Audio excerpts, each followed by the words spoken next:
ဂျပန်ကနေလာတာပါအိမ်မက်အတွက်လာခဲ့တာပါကျွန်တော်ရဲ့အထူးတာဝန်ကိုအတူတူကြည့်လိုက်ရအောင်နန်းစုမြတ်တင်လို့ခေါ်ပါတယ်မြန်မာလူမျိုးဖြစ်ပြီးတော့အခုကတော့ဂျပန်မှာနေနေတယ်ထိုင်းကိုဒီရင်ဘတ် operation လုပ်ဖို့လာတာဖြစ်ပါတယ်ဘယ်လိုပြောရမလဲအစဟော်မုန်းစထိုးတဲ့ရင်ဘတ်ကမလိုချင်တော့ရင်ဘတ်ပဲပြားပဲလိုချင်တယ်ဆိုပြီးတော့surgery လုပ်လိုက်တော့ပေါ့Facebook ကနေပြီးတော့တည်တယ်ပြီးတော့အတီးကနေပြီးတော့လည်းဒီစေကန်းကို recommend ပေးတဲ့အတွက်ကြောင့်ဒီစေကန်းမှာလာပြီးတော့လုပ်ဖို့အတွက်ဖြစ်သွားတယ်ပေါ့နော်ပြောမယ်ဆိုတယောက်ထဲလာတယ်ဆိုတော့ပထမတော့နည်းနည်းစိုးရိမ်တယ်ဒါပေမဲ့ဆေးရုံကနေလို့ဆေးကန်းကိုလည်းတေချာ view site ပေးတယ်ပြီးတော့ဆေးရုံကနေဟိုတယ်ထီကိုလိုက်ပို့ပေးပြီးတော့လုံးဝ view site ပေးတယ်ပေါ့နော်ပြီးတော့ဒီ result နဲ့ပတ်သက်ပြီးတော့လည်းစိတ်ကြည်နှံ့စရာကောင်းခဲ့တယ်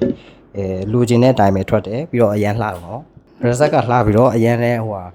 ယ်လိုပြောရမလဲ service ကလည်းအရန်ကောင်းတဲ့အတွက်ကြောင့်30ပေါ့အမှတ်30ပေးတယ်30ထဲမှာ30ရတကယ်လို့တယောက်တည်းဖြစ်နေလို့ကြောက်တယ်ပါတယ်ဆိုရင်လည်းမကြောက်ပါနဲ့ဒီကလူတွေအကုန်ကူညီပေးပြီးတော့ဘယ်လိုပြောမလဲစေးရုံကနေလည်းဒီဟိုတယ်ထီကိုလည်းပို့ပေးတယ်တယောက်တည်းဖြစ်နေပေမဲ့လည်းဒီတန်ရာတွေပါတယ်ဆိုရင်လည်းသူတို့ view design နဲ့စီးထည့်ပြီးတော့လုပ်ပေးတဲ့အတွက်ကြောင့်စိတ်မပူနေပေါ့နော်အကုန်လုံးသူတို့လုပ်ပေးတော့တကယ် recommend ပေးတဲ့စေး